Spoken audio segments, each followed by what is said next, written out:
Yarihin po natin sa pangatlong puntos, pananalangin at pagbasa ng banal na kasulatan. 1 Thessalonians 5:17. Magsipanalangin kayong walang pati. Ayun, thank you po.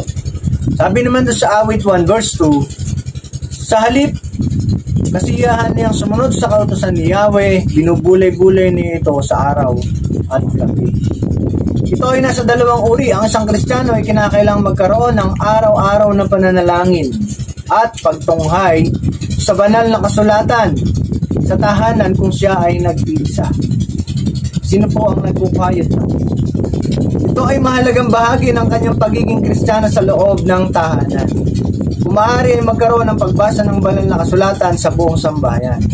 Narito ang mga alituntunin. Una, ugaliin ang pananalangin ng nag-iisa araw-araw sapagkat ito ay kinakailangan.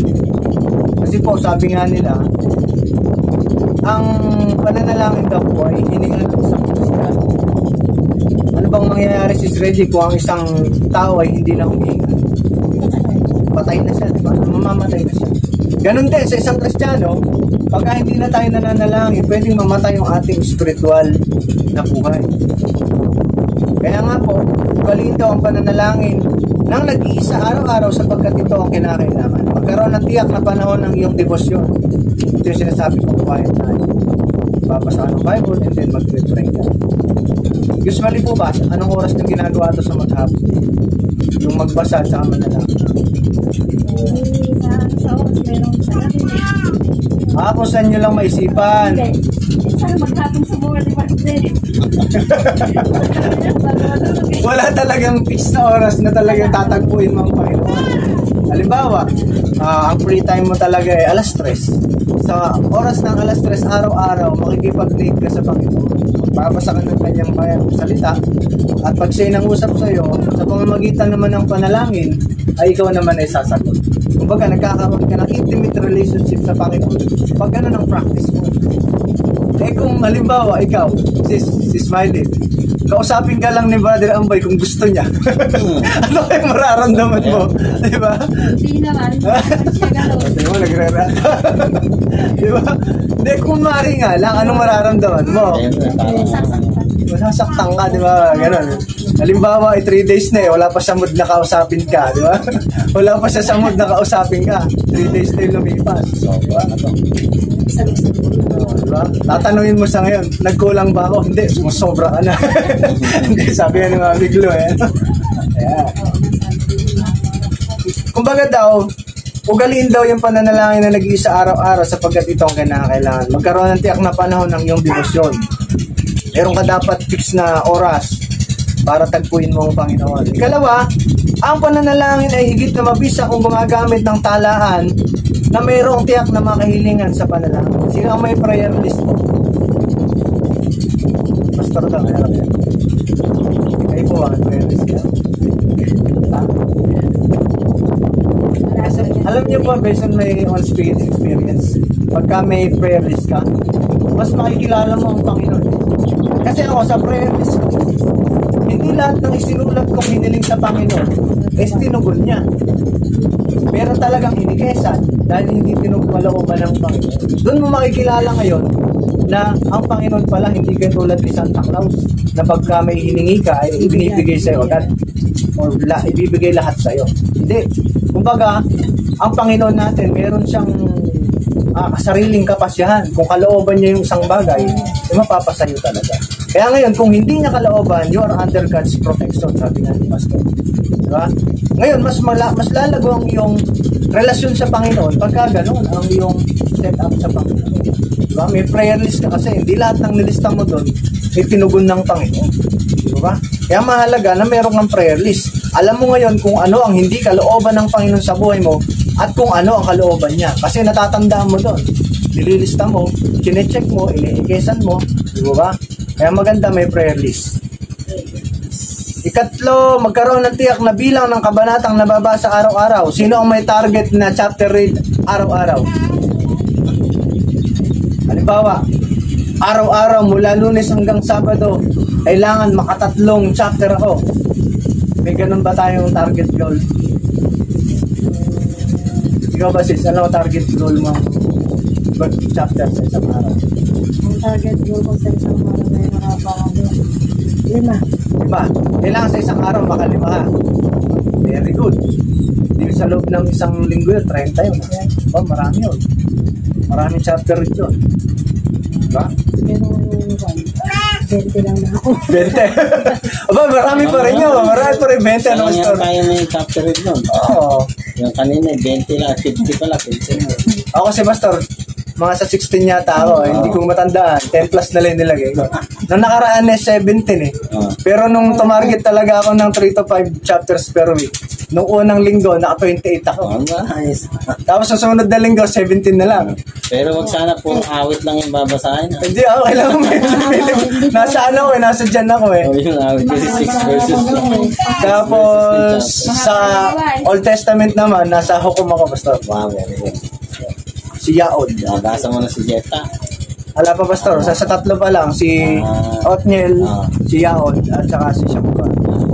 Hukom 3. Okay, huli. Sabi niya, ito pala, yung ikatlo, magkaroon ng tiyak na bilang ng kabanatang nababasa araw-araw, markahan ang mga talata na inaakala mong makatutulong at ito ay gamitin sa iyong buhay. Napapansin niyo ba yun? Pag nagbabasa kayo, mayroong mga nangungusap na verse. Diba? Gugitan niyo yun. Kasi kailangan yun. Kukulayan. Okay, panghuli. Magkaroon ng tiyak na panahon sa pagbasa ng banal na kasulatan, gayon din sa pananalamin. Sa linggong ito, lahat ng naririto. Ano ang oras na kaya mong ibigay sa Panginoon bilang iyong quiet time? Ikaw si Smiley. Pag walang commitment, walang pagka wala kang goal, alam niyo po kasi, halimbawa, pagka sa buhay natin, for example, pagka yung may tinatarget ka, magmintis ka man, at least malapit ka doon sa target mo, kaysa wala. Titira ka lang ng tirang bahala, wala kang mararating, wala kang masasapol. Kaya, madaling araw. Pagka po kasi usually sa aming mga nagtatrabaho, mahirap po. Mahirap yan. Sa gabi yan. Sa gabi yan. Ikaw si Ready. Pag may time na wala akong sa umaga. Pag-gising ko sa umaga, bago ako mag-answer. Pag walang trabaho sa bukid. Pero ngayon, ala na siguro. Hindi nga fixed schedule yun. Lord, yan ka muna. Diyan ka muna, Lord. Sa gabi. Magdadamo ka. Lord, pagka po, sige nito yun eh, Pastor. Lord, pagka po maaga kami nakayari ng pitas ng kamatis, tatagpuin kita. Pero pag ginabi kami, bukas na lang po. Antayin niyo lang kami. Oo, gano'n.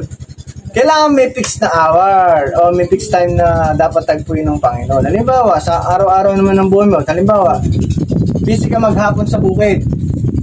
Siyempre, hindi mo talaga kakayanin yan. Sa gabi, pilitin mo. Diba? O kaya naman, sa umaga, yung buo yung lakas mo, pilitin mo. Yun yung pinaka-quiet time mo sa Panginoon. Kasi nakikita ng Panginoon niya, pag pinaka-priority mo siya, malamang, sa malamang, i-priority ka rin ng Panginoon. Diba? Kasi nakikita yan ng Panginoon yung sakripisyo mo sa Kanya. Hindi nasasayang yun sa Panginoon.